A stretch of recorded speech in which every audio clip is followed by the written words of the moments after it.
Welcome to Math Like TV. Ngayon po ang video nito aking ituturo sa inyo discriminant of the quadratic equation. Tapusin nyo lamang ang video nito hanggang sa dulo upang kayo ay merong matutunan. Ito ang standard form ng quadratic equation. Ax squared plus bx plus c equals 0.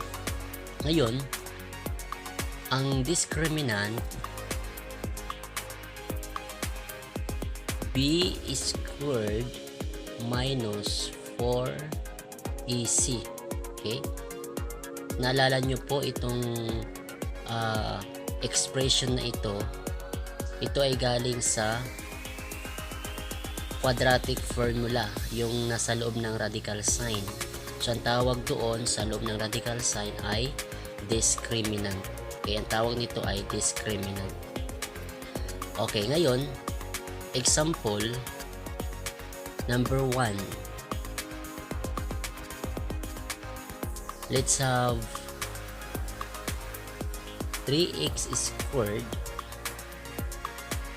minus 7x plus 2 equals 0.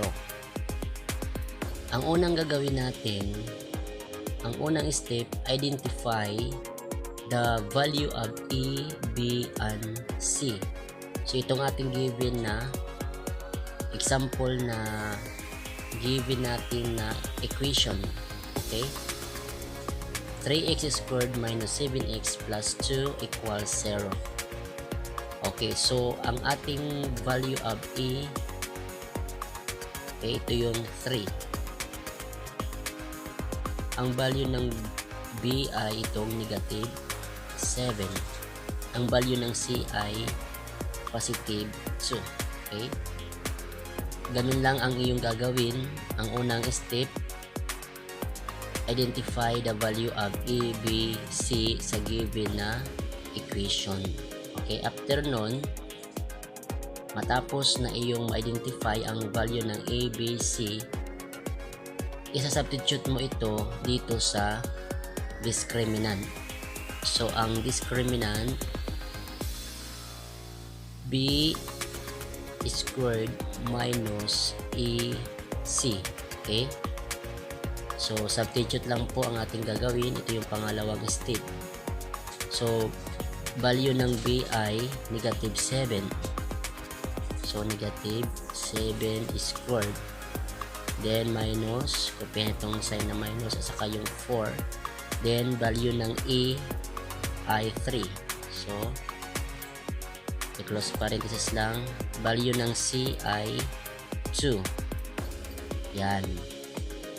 Okay. So, yan. Makikita natin, substitute lang ang ating ginawa. Itong mga value ng a, b, c dito sa discriminant. Pangatlo, ating multiply itong itong squared. So, twice. Multiply itself twice. Negative 7 times negative 7, that is positive 49. Then, negative 4 times 3, that is negative 12. Times positive 2, that is negative 24. Then, simplify natin. 49 minus 24, that is 25. So, ang discriminant equals 25. Okay, so yan po ang unang sagot sa ating unang given na equation.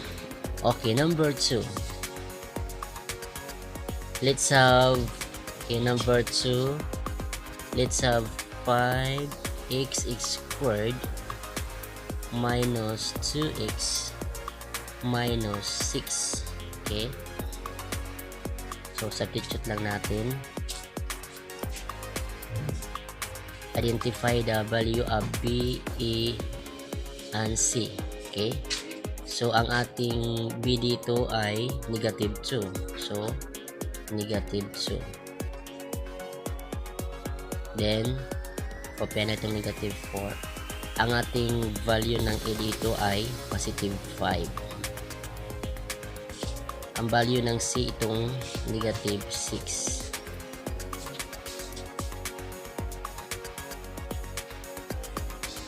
Okay. Then, multiply natin. Una itong squared, multiply itself twice, negative 2 times negative 2, that is positive 4. Then, negative 4 times positive 5, that is negative 20, times negative 6, that is positive 120. Then simplify, 4 plus 120, that is 124. So ang ating discriminant equals 24. Okay, it's number 3 example. Let's have 9x squared plus 6x plus 1 equals 0. Okay, ang ating discriminant ay b squared minus 4ac. Okay, so identify the value of b, a, and c. Okay, so ang value ng b dito ay itong positive 6. Yan, 4ac. Okay, itong value ng a naman dito ay negative. Ito ang value naman ng a ay positive 9. Value ng c ay positive 1. Next, multiply. Get the product. Okay, ito ay multiply twice itself, multiply itself twice. 6 times 6, that is 36. Negative 4 times 9, that is negative 36, times positive 1, that is negative 36. Then simplify, 36 minus 36, that is 0. So ang ating discriminant ay equals 0. Next, number 4 example.